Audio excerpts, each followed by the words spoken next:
Pai amantíssimo, te agradecemos por estarmos aqui reunidos em seu nome.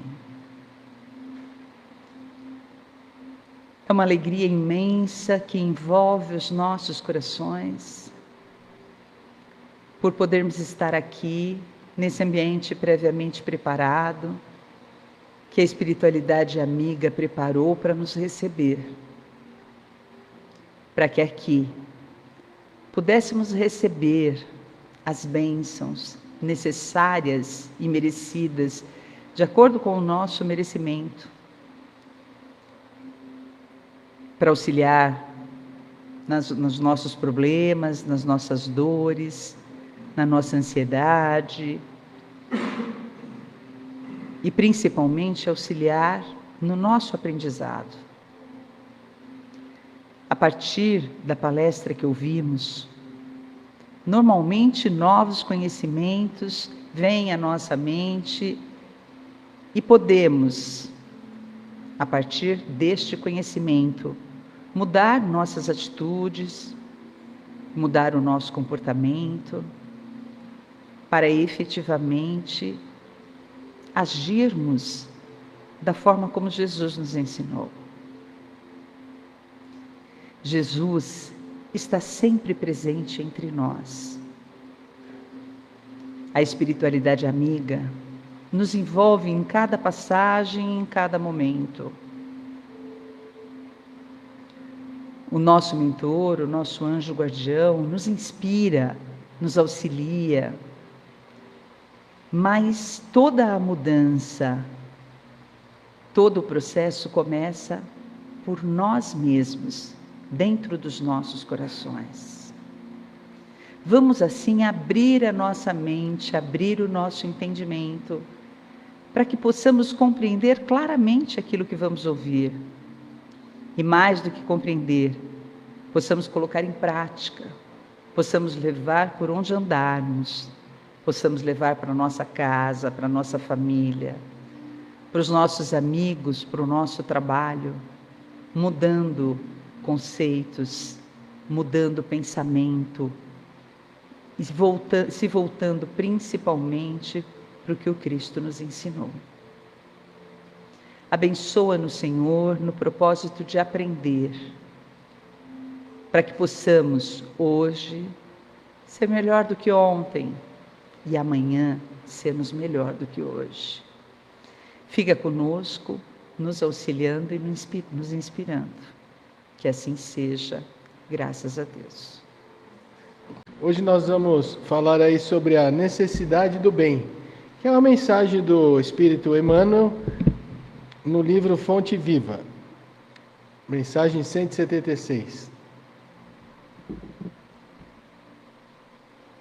Ok, muito bem. E aí o Emmanuel, ele separou esse trecho dizendo o seguinte: e consideremo-nos uns aos outros para nos estimularmos à caridade e às boas obras. Paulo, Hebreus 10, 24. E ele comenta o seguinte: muitas instituições da vida cristã, respeitáveis por seus programas e fundamentos, sofrem prejuízos incalculáveis em razão da leviandade com que muitos companheiros se observam uns aos outros. Então, é óbvio, aqui nós temos aí em Seul, né, em Lakewood Church, nos Estados Unidos, 16 mil pessoas, né, uma igreja bem grande, mas na verdade hoje nós estamos falando aqui para nós mesmos, né? Então a mensagem é para nós espíritos, aqui da Amélia Rodrigues, aqui do Bezerra de Menezes, e nós iniciamos aqui a nossa oração, a companheira falando aqui sobre a Noite da Pizza, que foi um sucesso e etc. Então, mas tiveram alguns percalços, né? E quando tem alguns percalços, sempre existe aqueles comentários um pouco mais azedos, etc. E a mensagem do Emmanuel é realmente para que nós possamos nos estimular, para que nós possamos amenizar, né? Para que possamos, enfim, nos dar as mãos, porque afinal de contas, a casa não é do Luciano, a casa não é do Miguel, a casa não é de ninguém, a casa é de Jesus, afinal de contas nós estamos aqui todos de passagem, e óbvio, agradecemos aqui o Miguel, agradecemos aos seus fundadores e colaboradores que estão nos permitindo aqui, nos deixando um legado para que pudéssemos estar hoje aqui trabalhando. Então o Emmanuel ele fala assim, ó, aqui comenta-se o passado desairoso de quem procura hoje recuperar-se dignamente, ali pequenos gestos infelizes são analisados através das escuras lentes do sarcasmo e da crítica. Então, assim, Jesus não está esperando de nós a perfeição. Todos os trabalhadores que estão aqui são trabalhadores que têm suas dívidas, né? Dívidas contraídas em vidas anteriores e ainda nessas vidas, porque as portas do mundo, a porta das tentações, etc., são muito largas, né? A porta da salvação é uma porta muito estreita. Então, nós precisamos ter compaixão, nós precisamos ter benevolência, acima de tudo, praticar a caridade como Jesus nos ensinou. O Allan Kardec, ele perguntou aos espíritos superiores como nós devemos entender a caridade praticada por Jesus. E os espíritos superiores responderam: benevolência para com todas as pessoas, indulgência para com as imperfeições alheias e perdão das ofensas. É isso. Então, muitas vezes a gente esquece o BIP, benevolência, indulgência e perdão das ofensas. Não é? Ou seja, precisamos ser benevolentes para com todos, indulgentes, né? Porque se o trabalhador da casa erra, nós também erramos, nós vamos errar, mas o importante é que nós possamos acertar mais do que errar, e o importante ainda é não praticarmos o mesmo erro. Errar, tudo bem, agora, continuar praticando o mesmo erro, aí é complicado, né? Então, a gente precisa estar atento a isso. A censura e a reprovação indiscriminadas, todavia, derramam-se na família de ideal, como chuva de corrosivos na plantação, aniquilando germes nascentes, destruindo flores viçosas e envenenando os frutos destinados aos celeiros do progresso comum. E eu posso dizer isso com toda a propriedade. Eu já participei, eu fui conselheiro do Centro Espírita Nosso Lar, Casa André Luiz. Hoje eu sou diretor de uma outra instituição, né, do Centro de Cultura, Documentação e Pesquisa Eduardo de Carvalho Medieiro. E vira e mexe tem alguns azedumes, né, alguns entrevérios entre os próprios diretores, né, entre os próprios conselheiros, na época que eu estava também no Centro Espírita Nosso Lar, Casa André Luiz. Mas o que o Emmanuel está dizendo aqui é que para que a gente possa ser benevolente, que a gente possa pensar no bem maior, que a gente possa pensar na instituição, que a gente possa pensar no legado, né? Porque olha que bênção, né? Hoje nós estamos aqui estudando o Evangelho de Jesus, né? Buscando a verdade, e a verdade nos liberta. Então, é importante nós conhecermos a verdade, mas o que vai nos libertar é nós praticarmos as instruções que Ele nos dá, porque eu sou o caminho de Jesus, da verdade e da vida. Então, quando a gente tem Jesus, quando a gente conhece essas informações, está buscando a verdade, para que a gente possa se libertar, né, é preciso que a gente coloque em prática as suas instruções. Nunca é demais repetir a necessidade de perdão, bondade e otimismo em nossas fileiras de atividade. Em nossas fileiras de atividade, aqui no Bezerra de Menezes, aqui na Amélia Rodrigues, né, bondade e necessidade de perdão. Lembremos-nos de que com o nosso auxílio, tudo hoje pode ser melhor que ontem, e tudo amanhã será melhor que hoje. O mal em qualquer circunstância é desarmonia frente à lei e todo desequilíbrio redondo em dificuldade e sofrimento. Então, aqui vale um ponto também de observação, que nós, aqui na instituição Amélia Rodrigues, no Bezerra de Menezes, ou qualquer instituição que vise promover o bem, promover a pessoa, a criatura humana, obviamente que os seus diretores, os seus trabalhadores, né, os seus trabalhadores voluntários, os seus trabalhadores funcionários, enfim, vão receber ataques do mundo espiritual, com certeza, né? Porque os espíritos, eles não querem o progresso da humanidade, eles querem dominar, né? Os espíritos ainda rebeldes, ignorantes. Então, todo aquele que está disposto a ajudar vai receber esses ataques. E a mensagem do Emmanuel é que a gente possa ser benevolente, indulgente, que possamos ser caridosos uns com os outros e pensarmos no bem maior.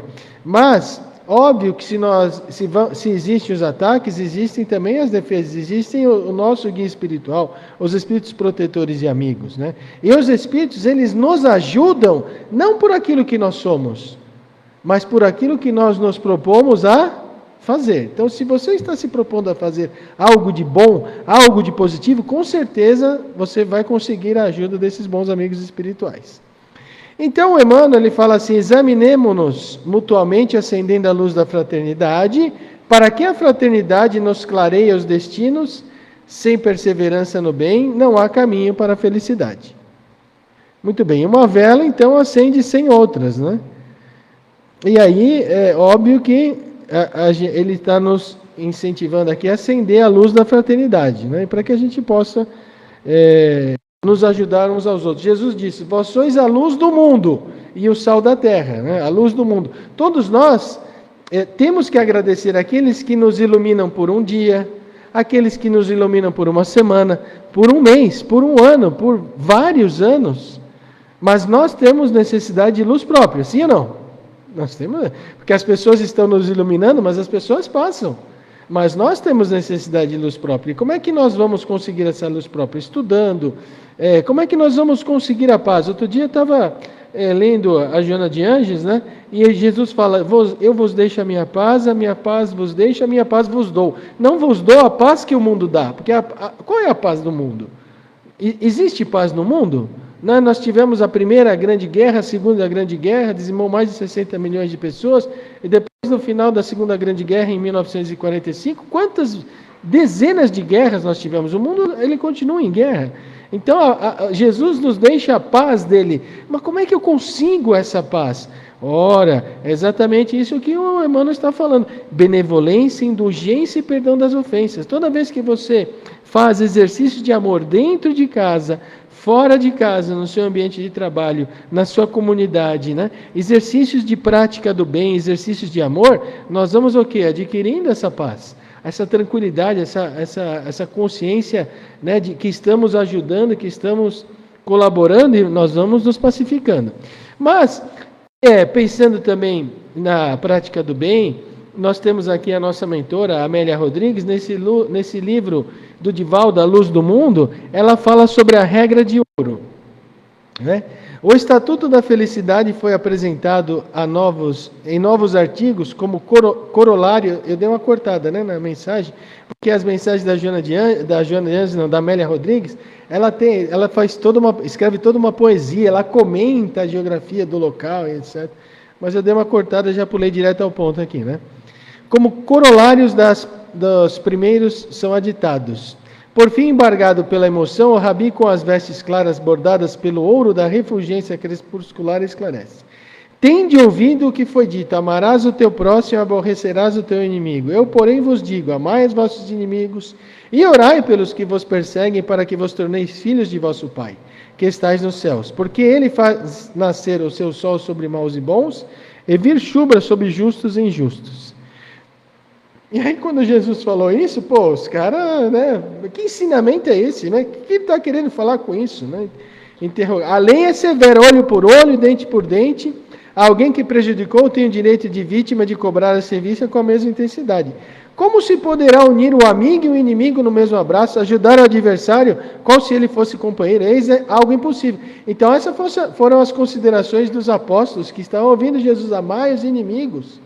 Como é que pode? A lei manda, olho por olho, dente por dente. O mestre fita enternecido e os embriaga de docilidade. O homem mau parece dizer está enfermo e o adversário infeliz caminha para a loucura. Será crível atirá-los no fosso de misérias maiores? Descerrando os lábios, indiferente ao surdo clamor deles, prossegue. Descerrando, olha, né, uma linguagem poética, né? Abrindo a boca, o mestre prossegue. Pois se amardes aos que vos amam, que recompensa tendes? Não fazem os publicanos também o mesmo? Se saudardes somente aos vossos irmãos, que fazeis de especial? Não fazem os gentios também o mesmo? Sede vós, pois, perfeitos, como vosso Pai Celestial é perfeito. Óbvio que aqui é um simbolismo. Como é que eu posso ser perfeito como Deus é perfeito? Deus é imaterial, Deus é imutável, Deus é infinitamente, soberanamente justo e bom, Deus é único, Deus é eterno, porque se Ele não fosse eterno, alguma coisa teria criado. Ele é imaterial, porque se fosse material, estaria sujeito às transformações da matéria. Ele é imutável, porque se fosse imutável, as leis próprias que Ele criou, né, não teriam estabilidade. Então, Ele Ele é eterno e material, soberanamente justo e bom, infinito em todos os requisitos, todas as perfeições. Óbvio que aqui nós somos filhos de Deus, e como os filhos de Deus somos herdeiros do universo. E aí o Divaldo perguntou para a Joana, mas Joana, eu sou filho de Deus, herdeiro do universo? Muitos aqui já ouviram o Divaldo falar isso, né? Mas quem não ouviu, fica aqui essa instrução. Divaldo, você é herdeiro do universo. Então quando é que eu vou herdar o universo? Eu vou herdar? Sim, Divaldo, você vai herdar quando Deus morrer, mas como Deus nunca morre, né? Também é um simbolismo. Somos herdeiros do universo porque estamos aqui reencarnados, estamos num mundo de expiação e de provas. Mundos inferiores ao planeta Terra existem, mundos superiores ao planeta Terra existem nesse universo de até hoje descoberto 2 trilhões de galáxias. A nossa galáxia é uma delas. Então, sede perfeitos como vosso Pai Celestial é perfeito, significa dizer, aplique-se nas boas obras, pratique o BIP, benevolência, indulgência, perdão das ofensas, principalmente dentro da instituição espírita Bezerra de Menezes, da Amélia Rodrigues, para que nós possamos continuar com a chama do ideal, para que nós possamos estar preocupados em ajudar as pessoas que aqui buscam e que possamos nos unir, não nos desunir pela cisânia, pela desunião, né? E ele fala, né, que se você não ama se você ama só os que te amam, o que tem de bom? Mas aí também é um detalhe, amar aos inimigos, é óbvio que Jesus quis dizer que nós, não é que nós vamos ter a ternura pelo nosso inimigo, porque quando o inimigo chega na sua frente, o seu coração bate diferente, você começa a suar frio, você tem uma palpitação. Amar ao inimigo é não ter ódio, não ter desejo de vingança, porque o seu inimigo lhe faz mal, aí você faz mal, o seu inimigo desencarna, você fica encarnado, ele vem aqui te perturbar, aí ele reencarna, você desencarna, e você vem perturbá-lo. Ou seja, é um loop que não acaba mais, não é? Então, o perdão é muito importante, porque o perdão vai nos libertar. Então, amar aos inimigos é não ter ódio, não ter desejo de vingança, e ainda mais, desejar àqueles que lhe querem mal, felicidade, não é, que possam seguir a vida da melhor maneira. É um desafio ousado aquele programa. Esse estatuto certamente regerá o reino a que ele se refere. As lágrimas rebentam nos seus olhos e correm silenciosas pelas faces. As emoções mais sutis os dominam. Amar para adquirir perfeição. É isso mesmo, amar para adquirir perfeição. Construir a diferença no íntimo para não serem iguais aos maus. Essa diferença é quase um nada e é tudo, o amor aos inimigos. A regra de ouro para a humanidade se impõe como fundamento essencial do novo reino que ele vem instalar na Terra. E aí ela conclui essa mensagem, né, dizendo sobre como os seus apóstolos morreram. Perseverando a regra de ouro, Tiago, o moço, ele foi arrojado no pináculo do templo e apedrejado até a morte. Bartolomeu, ouvindo na alma a musicalidade do amor, sofreu o martírio e morreu na cruz, de cabeça para baixo após ser esfolado vivo. Tem a dó, né? Tiraram a pele dele e ainda colocaram na cruz. Judas Tadeu, esparzindo aquele pólen de amor, doou a vida na Armênia sob flechadas cruéis. André, crucificado, e Felipe, martirizado, permaneceram amando. Simão, os zelotes, amando, deixou-se crucificar na Pérsia em singulares traves. Tomé, o dídimo, renovado, crente e amoroso, padeceu o golpe de uma lança na Índia e ofereceu-lhe a vida. Tiago teve decepada a cabeça, fiel ao amor, na casa do caminho. Mateus, também amoroso, consentiu em ser martirizado. Pedro, esfuziante, dominado pelo milagre do amor, permitiu-se crucificar em Roma. O tributo do amor, não resistir aos maus. Então, na verdade, aqui, nós já passamos pela fase do martírio físico. Mais de 1 milhão de cristãos doaram a sua vida para que o Novo Testamento, para que o Evangelho de Jesus pudesse chegar até nós, né? Passamos um período de trevas, passamos um período difícil na Idade Média, onde houveram aí as perseguições, onde houveram a Inquisição, enfim, passamos por um período que, de fato, atrasou um pouco a humanidade. Mas o progresso, ele pode ser lento, mas ninguém consegue parar definitivamente, né, o progresso da humanidade. Então, veja, o que o Emmanuel está falando, o que a Amélia Rodrigues está falando, e basicamente hoje nós estamos aqui focando os nossos trabalhadores aqui da Instituição Amélia Rodrigues, do Centro Bezerra de Menezes, é que nós não precisamos dar a nossa vida em holocausto mais. Já morreram mais de 1 milhão de cristãos. Mas nós precisamos o quê? Diminuir o nosso ego, nós precisamos diminuir as nossas paixões dissolventes, nós precisamos nos respeitar uns aos outros, para que nós possamos continuar trabalhando, não é? Trabalhando com afinco, com dedicação, com merecimento, nesta instituição que nos abriga, nesta instituição que nos abre a porta, né? Para que todo aquele que chega possa aqui ser bem atendido, para nos sustentarmos na nossa família, né? Nos sustentarmos aqui no nosso trabalho e na instituição, enfim, na prática do bem. Mas já que nós estamos aí falando de prática do bem, eu pensei em comentar um pouco sobre a parábola do bom samaritano na visão espírita, psicológica, transpessoal, né? Ou seja, nós precisamos ler as parábolas de Jesus e nós não podemos ficar na literalidade, nós precisamos entender os símbolos, vários símbolos que tem a parábola. E a parábola é o seguinte, vocês conhecem, mas nós vamos aqui repeti-la para fixar. E eis que se levantou um doutor da lei e lhe disse para tentar: Mestre, que hei de eu fazer para entrar na posse da vida eterna? Disse-lhe então Jesus: Que é o que está escrito na lei e como lês tu? Ele respondendo disse: Amarás o Senhor teu Deus de todo o coração, de toda a sua alma, de todas as suas forças, e com todo o teu entendimento e ao teu próximo como a ti mesmo. E Jesus lhe disse: Respondeste bem, faze isso e viverás. Mas ele, querendo justificar-se a si mesmo, disse a Jesus: E quem é o meu próximo? Jesus, prosseguindo no mesmo discurso, disse: Um homem baixava de Jerusalém a Jericó, e caiu nas mãos dos ladrões, que logo despojaram do que levava, e depois de terem maltratado com muitas feridas, se retiraram, deixando-o meio morto. Aconteceu, pois, que passava pelo mesmo caminho um sacerdote, e quando o viu, passou de largo. E assim mesmo um levita, chegando perto daquele lugar, e vendo-o, passou também de largo. Mas um samaritano que ia a seu caminho, chegou perto dele, e quando o viu, se moveu de compaixão. Chegando-se, lhe atou as feridas, lançando nelas azeite e vinho, e pondo sobre a sua cavalgadura, e levou a uma estalagem. E teve cuidado dele. E ao outro dia tirou 2 denários e deu ao estalajadeiro. E lhe disse: Teme cuidado dele, e quanto gastares demais, eu te satisfarei quando voltar. Qual destes 3 te parece que foi o próximo daquele que caiu nas mãos dos ladrões? Respondeu logo o outro: aquele que usou com tal misericórdia. Então Jesus lhe disse: Pois, vai e faze tu mesmo. É uma leitura aqui de 3, 4 minutos no máximo, mas é uma parábola de um conteúdo extraordinário.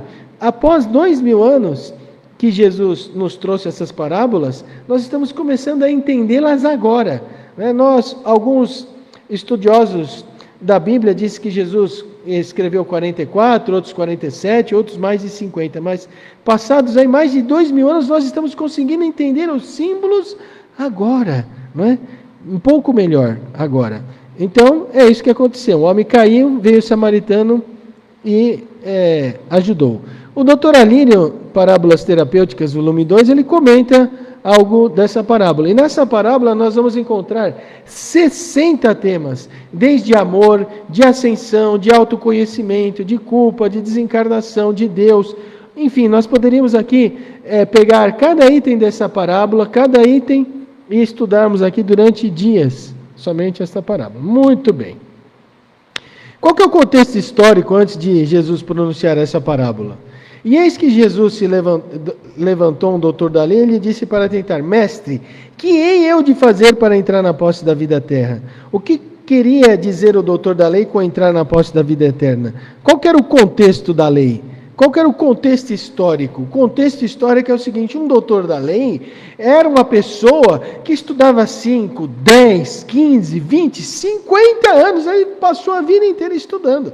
Então ele queria tentar Jesus, estava fazendo as suas perguntas: Mestre, quem hei eu de fazer para entrar na posse da vida eterna? Será que ele não sabia? Ele sabia, mas ele queria saber se Jesus sabia, né?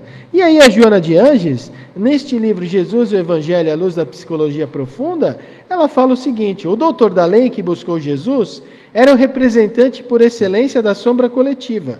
Ele sentia que o mestre, o homem de bem, o Messias esperado, era aquele com quem dialogava.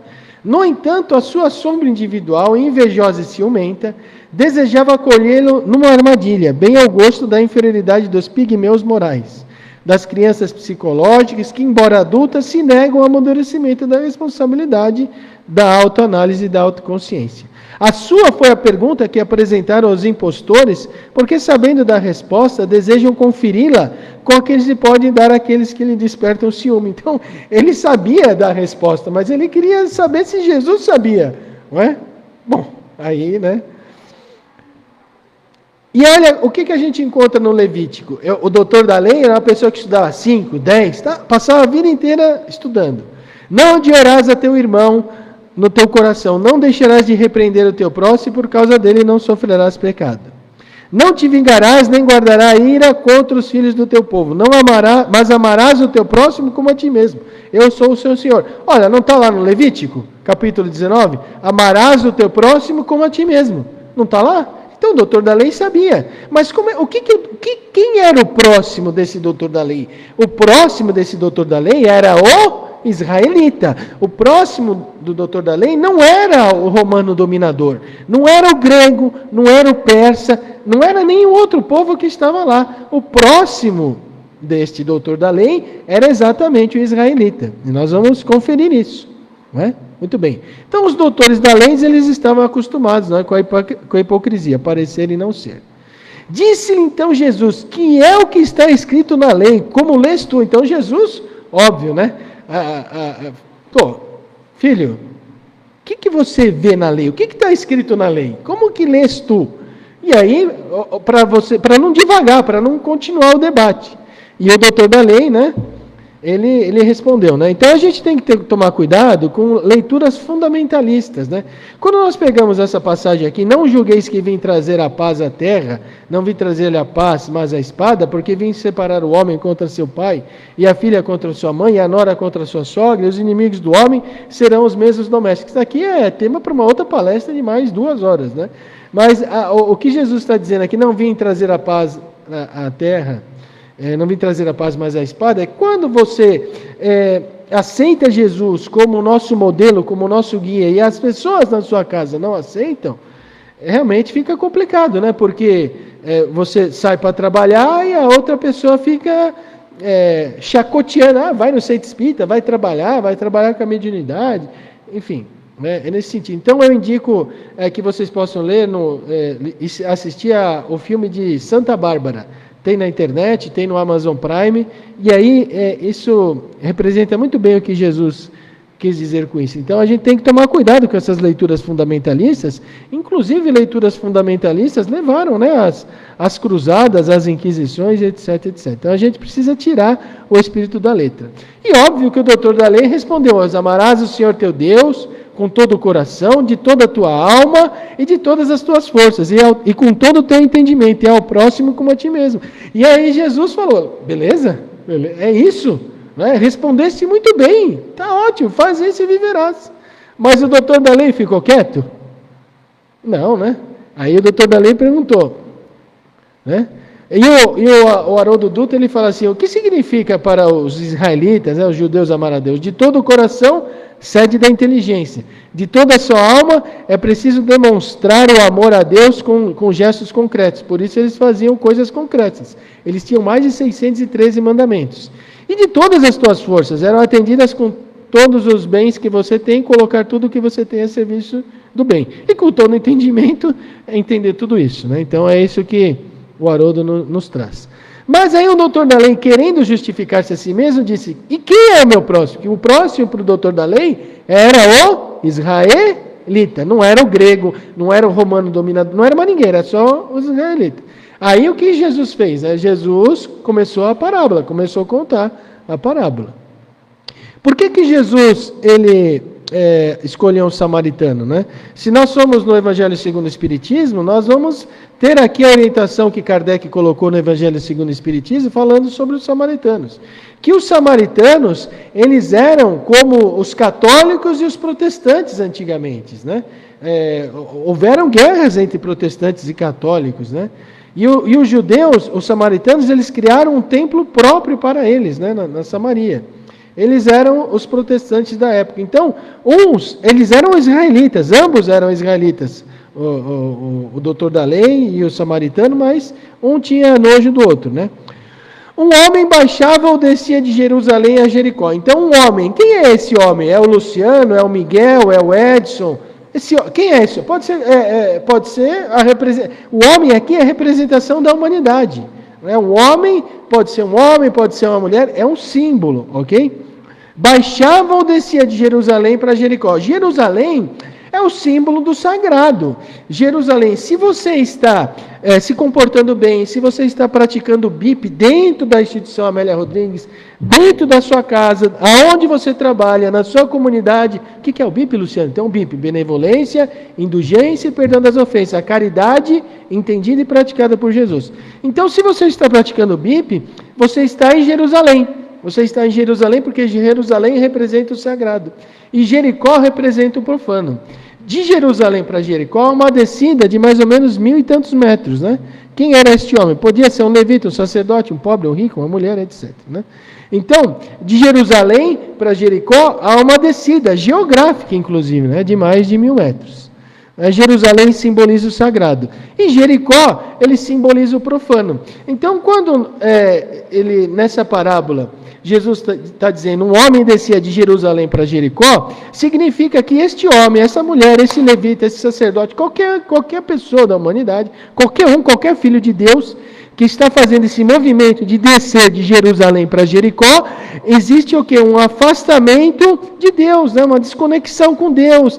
A pessoa está preservando o orgulho, o egoísmo, a desfaçatez, a ignomínia, fomentando a guerra. Ele está totalmente esquecido da sua realidade espiritual, completamente ignorante. É isso que simboliza ir para Jericó, né? Então, o significado profundo, transpessoal, consciencial de descer de Jerusalém para Jericó é o afastamento do sagrado, né? Quem fica em Jerusalém escolhe um nível mais elevado de consciência. E quem vai para Jericó, um nível mais... um nível egóico, né? Menos elevado, mais baixo. Então, descer significa desamor, egoísmo e egocentrismo. E caiu nas mãos dos ladrões.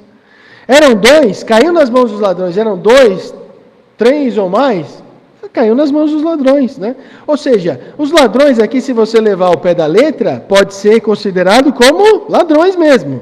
Se você vai lá na Praça da Sé ficar dando sopa aí, milho para bode, você vai ser assaltado. Quanto tempo falta? Tenho mais para falar? Quanto? 9:06? Vai até? 9:15? Não vai dar não, mas vou dar uma enxugada. Tá bom. Então, assim, os ladrões, se você levar o pé da letra, pode ser os ladrões, certo? Mas quando nós sabemos que nós somos espíritos, que estamos reencarnados, que necessitamos aqui fomentar o bem, o belo e o nobre, quando nós fazemos o mal, existem o quê? Os ladrões espirituais, né? Nós estamos desperdiçando uma energia. Nós estamos abrindo a nossa mente para a perturbação espiritual. Abrindo a mente, Luciano? Sim, Mind Open Book, Facebook. Conhece o Facebook da Meta? Facebook. Se você faz uma atitude positiva, né, no Facebook, você vai ganhar um joinha de quem acha que curtiu a sua atitude positiva. E quem não gosta dessa sua atitude positiva, seus inimigos, vão te dar o joinha. Só que no mundo espiritual, há a rede que sempre existiu, o Mind Open Book. Os espíritos leem o nosso pensamento como se fosse num livro. Verdade isso assim? Não há dúvida nenhuma. Eles leem o nosso pensamento. Eu escondo aqui o meu pensamento do Miguel. Ele esconde o dele de mim, mas nós não escondemos o pensamento dos espíritos. Então, Mind Open Book, Mind de mente, to open, de abrir, e book, nosso pensamento, né? Então, quando nós estamos fazendo coisas positivas, nós vamos receber um joinha do nosso guia espiritual, daqueles que nos querem bem. Fazendo coisas ruins, vamos receber um joinha daqueles que querem a nossa derrocada, né? Então, do ponto de vista espiritual, né, esses ladrões, eles podem ser o desamor, o orgulho, o egoísmo, né? Estamos perdendo, são os próprios sentimentos egóicos. O homem tem a livre-arbítrio nos seus atos, diz Allan Kardec, pergunta Allan Kardec, pois se tem a liberdade de pensar, tem de agir. Sem o livre-arbítrio, o homem seria uma máquina. Onde está escrita a lei de Deus? Na consciência. Então, descer na parábola significa não cumprir e não estar atento às leis de Deus. E caiu nas mãos dos ladrões, que logo despojaram do que levava, e depois de terem maltratado com muitas feridas, retiraram, deixando meio morto. Qual o significado profundo de cair na mão em poder dos ladrões, dos salteadores, ficar despojado de tudo, né? Aqui nós vemos um desperdício de água, e assim, quando nós estamos dando vazão aos sentimentos egóicos, nós estamos abrindo a porta para os espíritos inferiores, e eles nos perturbarão. E nós vamos o quê? Desperdiçar o nosso tempo, desperdiçar a nossa reencarnação. E nós não estamos aqui de brincadeira. A reencarnação não estamos aqui a passeio de férias. Nós estamos reencarnados em 8 bilhões de espíritos, em mais de não sei quantos bilhões de espíritos. Existiu toda uma programação espiritual para a gente reencarnar o nosso pai, a nossa mãe e etc. A situação que nós estamos hoje. Então não dá para a gente ficar com milindre, não dá para a gente ficar brigando dentro do centro espírita, não dá para a gente ficar com inveja, com ciúmes. Nós somos todos trabalhadores, nós somos todos aprendizes de Jesus, absolutamente nós somos aprendizes de Jesus. E sem Jesus nós não conseguimos fazer nada, né? Então, Allan Kardec, nessa questão 459, que é bastante conhecida, também diz: os espíritos influem sobre os nossos pensamentos e as nossas ações. Nesse sentido, a sua influência é maior do que supondes, porque frequentemente são eles que nos dirigem. Então, sermos influenciados por maus espíritos é efeito. A causa são os nossos salteadores internos, os nossos ladrões internos. Sim ou não? Quais são os nossos ladrões internos? Os nossos vícios. Sermos influenciados pelos maus espíritos é efeito. Não é? A causa está dentro de nós mesmos, ok? Então, quem desce procura ambientes com ladrões de todos os tipos, encarnados e desencarnados, né? E hoje nós estamos aqui procurando a ajuda dos bons amigos espirituais. O mais importante não são os ladrões externos, mas os internos. Semi-morto, Jesus usa o termo semi-morto para simbolizar a morte psicológica, convidando o morto a reviver. Mas ele utiliza isso em várias outras parábolas. Na parábola do filho pródigo, o filho que gastou todos os bens e voltou, e quando o filho voltou, o pai deu uma festa e falou, né, para o outro filho que estava com inveja, que o outro irmão tinha voltado: por que você está assim chateado? Tudo que é meu é teu, né? Teu irmão estava vivo e reviveu, estava morto e se encontrou, né? Então, é uma morte psicológica. E nós encontramos aí muitas pessoas mortas psicologicamente por aí, principalmente em Brasília, né? Aí o Alírio fala assim, né? A maioria dentre os que estão descendo de Jerusalém para Jericó vivem debochando da sociedade e nem sempre chegarão na atual existência ao momento consciencial de colher o que plantaram. Vão chegar do outro lado, né?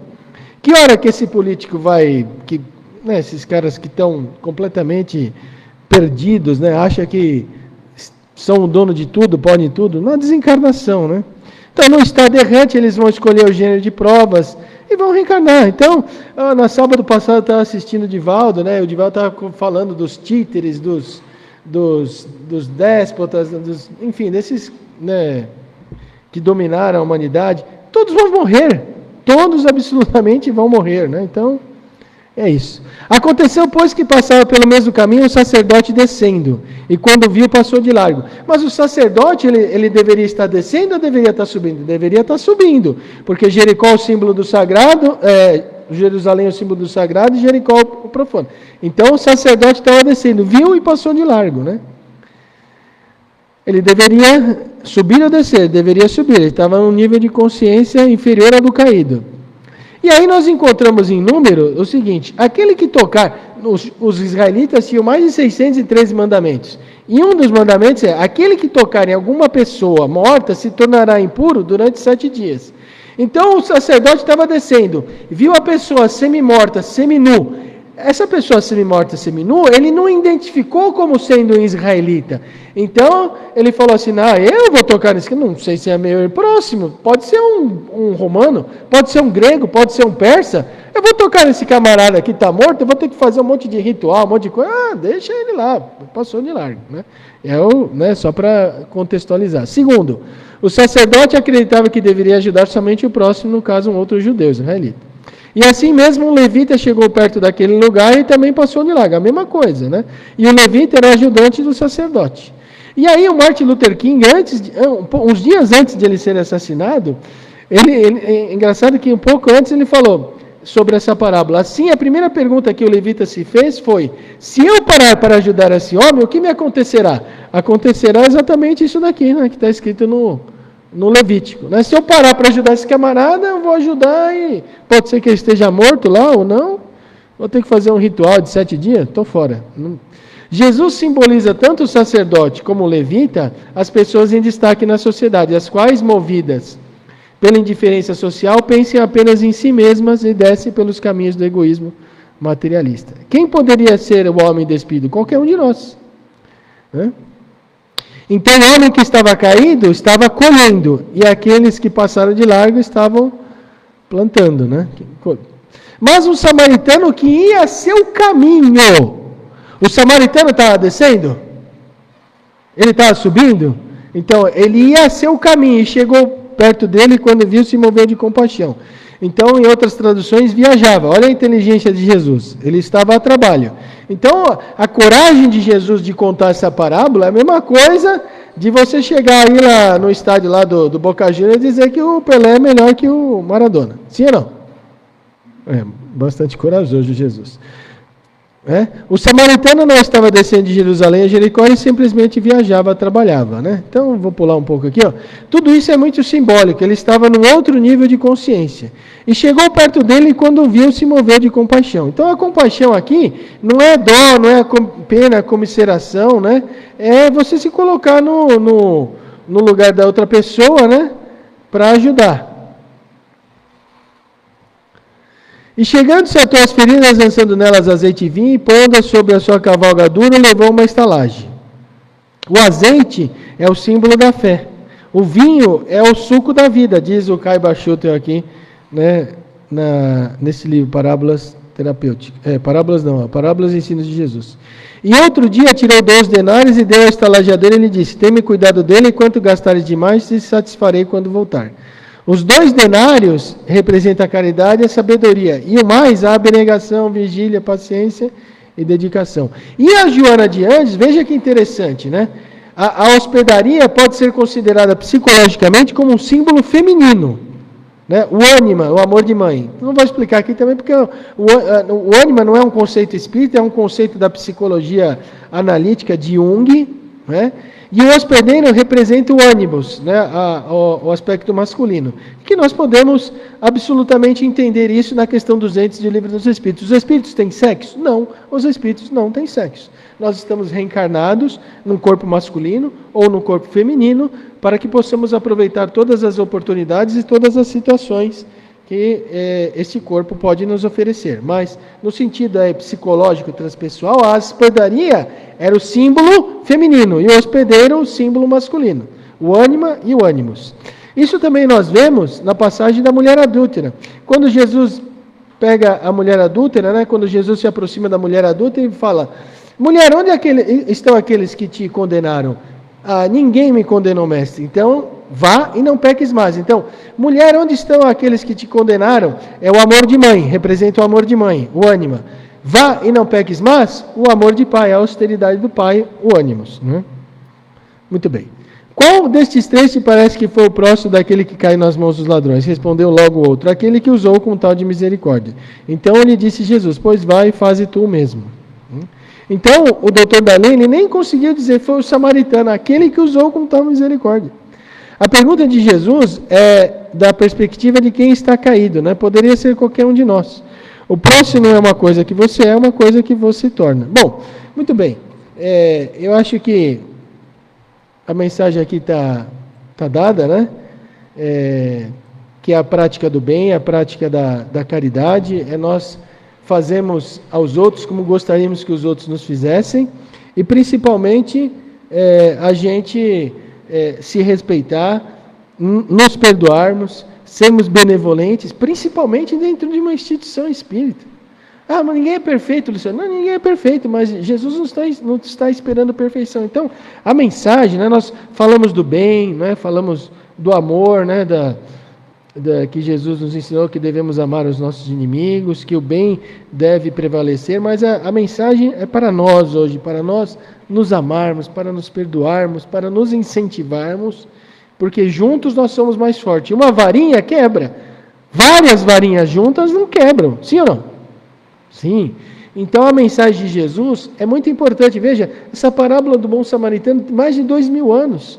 E as pessoas não entendem que o russo é filho de Deus como o ucraniano, que o colombiano é filho de Deus como o brasileiro, que o negro, que o asiático, que o chinês, nós somos todos filhos de Deus, nós somos todos irmãos.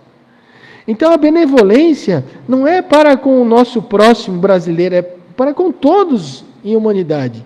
Nós estamos todos juntos nessa humanidade, né?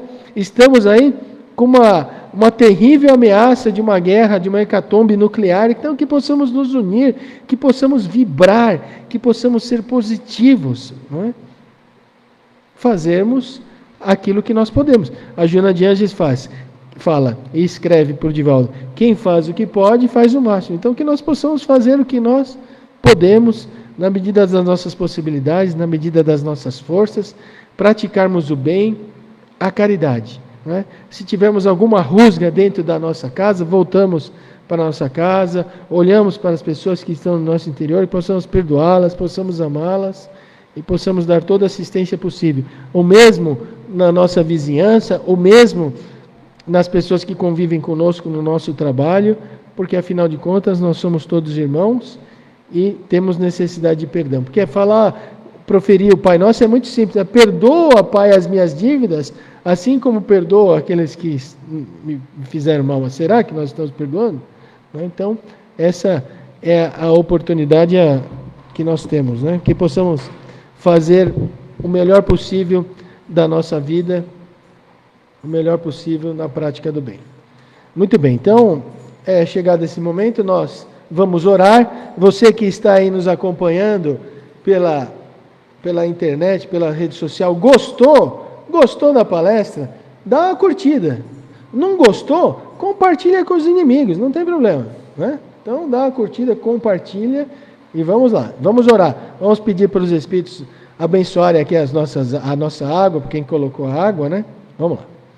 Então, Senhor Jesus, mais uma vez estamos aqui em Seu nome, rogando a Sua proteção, a Sua ajuda,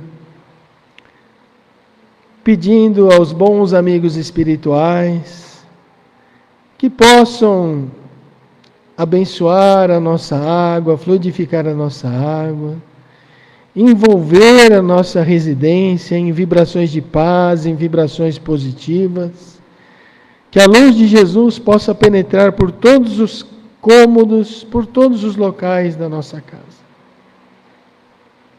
Mestre Jesus, nós te pedimos por aqueles irmãos que estão perdidos, que estão sem rumo na vida, Senhor Jesus, envolvidos com drogas, com álcool, com drogas lícitas e drogas ilícitas, desperdiçando a nobre oportunidade da reencarnação, sendo muitas vezes suicidas involuntários.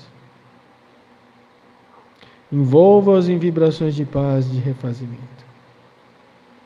Mestre Jesus, nós te pedimos, pelos nossos inimigos, por aqueles que nos odeiam, por aqueles que nos caluniam, pelos encarnados e pelos desencarnados, nós pedimos que a sua luz envolva esses nossos irmãos, para que eles também possam despertar para o bem, para o belo, para o nobre, e possam ter oportunidades de progresso.